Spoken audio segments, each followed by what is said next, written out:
Good afternoon, YouTube. This is Josh with another crypto update from the garage. Boy, it's been a wild couple of days, hasn't it? I mean, I guess if you got a lot of money in the market, you're just kind of like, shit, right? I mean, boy, Bitcoin has taken a pounding the last couple of days. And I mean, it's, let's be honest, we had Mark Zuckerberg come out with his thing. I did a quick video on that. We had BitConnect that fell a couple of weeks ago. I mean, and that was a big deal too. People acted like it wasn't because only the Ponzi people were in on it. But it was a big part of the market. There was a lot of money that dissolved when that went. Those people took off with their money. So, I mean, so there's a lot of big things that have happened over the last few weeks that have driven the price of Bitcoin down. And the latest thing, I wake up and I'm, I see the price of Bitcoin, so immediately I have to start looking for the news stories to see what's happened that's made this price drop. And the first thing I see is India. India has said, you know what, we're not going to let you guys trade anymore. There's no more of this power to the people with your crypto bullshit. And let's be honest, did you really expect any other reaction from a country where they've got palaces of gold, skyscrapers that are sitting above the slums? I mean, have you seen pictures of India where you see the ghettos that people live in below the rich people that look down upon them? I mean, and where do we see crypto that's actually seeing the most adaptation? We're seeing it where South American countries want to switch their economy over to it. We're seeing it, Bitcoin skyrocketing in Zimbabwe for a while because, these people are trusting it more than they can trust their own government's money.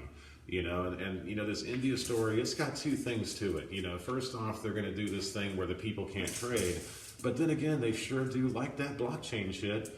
Well, I got news for you, dickhead. You don't get to have a blockchain. You don't just get to say, hey, I like Bitcoin's blockchain, I'm going to take it. No, you have to buy into it. Either that or you have to build your own. And you know what? If you're going to build your own, you're going to have investors, which means that you cannot have blockchain without having the investors and the cryptocurrency and the trading.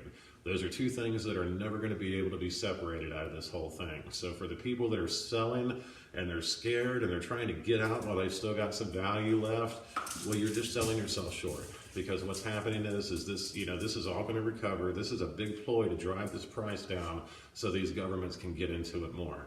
India may say that the people can't do it, but they didn't say a damn thing about the government, did they? And let's talk about a government buying it. Let's say a government says we're not going to have investors and all that with our blockchain. We've got enough money to where we can support our own blockchain. Our country's economy will support this blockchain. Well, it may, and it may not.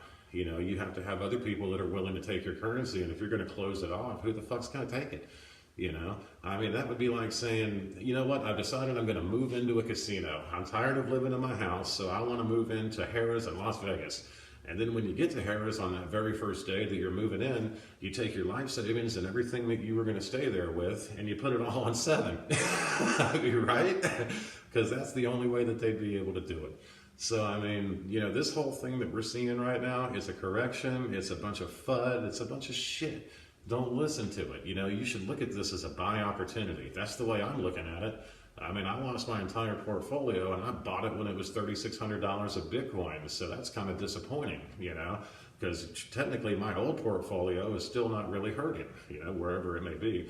But, the thing is, now that I've bought in again, I'm going to buy in another time because now it's even cheaper. I can get even more bang for my buck, and I know this market's going to recover. I mean, we saw this happen last year. There was a big drop in January of last year, just like there was of this year. We've also got the Chinese New Year that was going on, and now it's going to be coming to an end here this month. I mean, all these people that are selling off, you're selling yourself short because all of this is going to recover and it's going to come back with a bang. So anyways, I wish you all luck. I hope you keep your trades together. This is not investment advice, by the way, but good luck to you. Thank you.